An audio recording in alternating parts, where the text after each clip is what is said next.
Bermuda triangle کا مسئلہ حل ہو گیا ہے۔ برمودا ٹرائینگل میں ہوائی جہاز اور بحری جہازوں کے غائب ہونے کے بارے میں کتنی خوفناک کہانیاں آپ نے سنی ہوں گی۔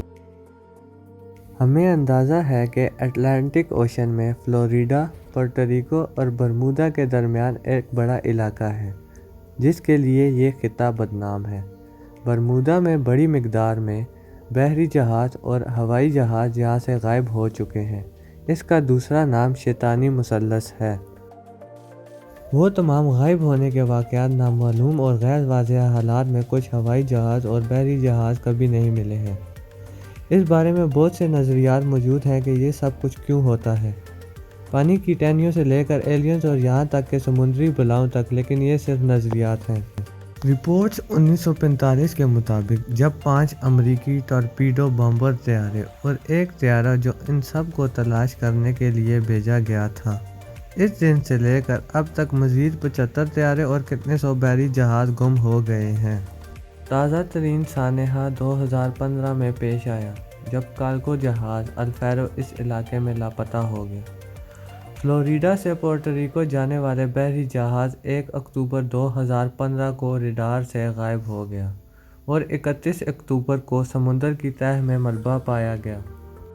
ایک اور بڑا واقعہ 20 جون 2005 کو پیش آیا جب سب سے پہلا پائپر پی جہاز برمودا ٹرائینگل میں غائب ہو گیا جس میں 3 افراد سوار تھے۔ اسی طرح کا دوسرا واقعہ 10 اپریل 2007 کو پیش آیا جب ایک اور پائپر ہوائی طیارہ بیری آئی لینڈ کے قریب لاپتہ ہو گیا تھا جس میں صرف ایک پائلٹ سوار تھا، بغیر کسی مسافر کے، اور نہ ہی جہاز کا کبھی پتہ چلا ہے۔ چھوٹے چھوٹے واقعات بھی ہوئے۔ لگژری کیبن کروزر وچ کرافٹ کا تعلق براق سے تھا جو کہ ایک فیمس ہوٹل کا مالک بھی تھا، جو کہ 1967 میں کرسمس کی روشنیوں کی خوبصورتی سے لطف اندوز ہونے کے لیے میامی کے ساحل پر گیا تھا۔ کچھ دیر بعد ساحل کے محافظ کو براق کا فون آیا جس نے کہا کہ جہاز کسی چیز سے ٹکرایا ہے اور کھینچنے کے لیے کہا۔ جب 20 منٹ بعد کوسٹ گارڈ اس جگہ پر پہنچا تو انہیں کوئی نہیں ملا۔ براق اور اس کے والد کے ساتھ کشتی غائب ہو گئی اور کبھی نہیں ملی۔ اس علاقے کے ارد گرد بہت سی کہانیاں گھوم رہی ہیں، لیکن اب آخرکار برمودا ٹرائینگل کا مسئلہ حل ہو گیا ہے۔ کم از کم یہی بات ایک سائنس چینل کے شو میں دعویٰ کیا گیا ہے۔ امریکی سائنسدانوں کی ایک ٹیم کولوراڈو یونیورسٹی نے اس بدنام زمانہ علاقہ کی سیٹلائٹ موسم کی تصویر کا تجزیہ کیا اور ان پر غیر معمولی مسدس بادلوں کا سلسلہ دیکھا۔ ماہرین موسمیات نے یہ نظریہ پیش کیا ہے کہ یہ بادل اصلی ہوائی بمبوں کی طرح کام کر سکتے ہیں۔